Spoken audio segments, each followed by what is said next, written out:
Welcome back! We've learnt about addition. Let's see subtraction. To subtract decimal numbers, we need to put the digits in their right places and place the decimal point properly. Remember, the decimal point is a reference mark between the unit digit of the whole number and the 10th digit of the decimal number. Let's take a few examples. Find the difference between 21.358 and 1.35. Remember the place value of whole numbers and decimal numbers. The second decimal fraction does not have any digit in the thousandth position, so we take it as 0. 8 minus 0 is 8. 5 minus 5 is 0.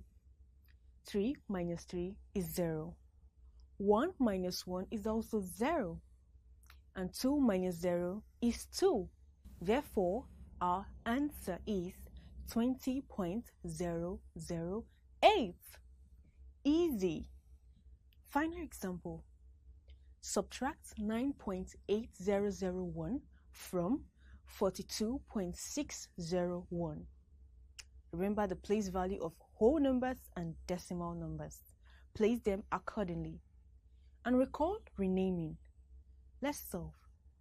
The first decimal number does not have any digit in the 10,000th position, so we'll put 0.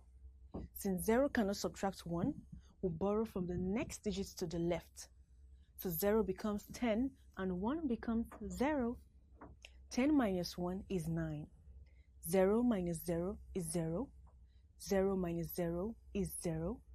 6 cannot subtract 8, so we'll borrow from the next digit to the left. So 6 becomes 16 and 2 becomes 1. 16 minus 8 is 8. 1 cannot subtract 9, so we'll borrow from the next digit to the left. 1 becomes 11 and 4 becomes 3.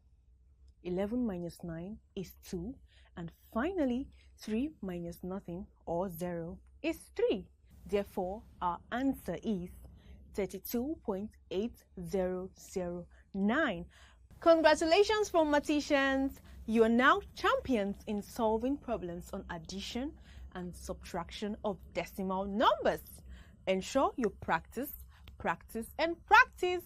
Till next time, bye-bye.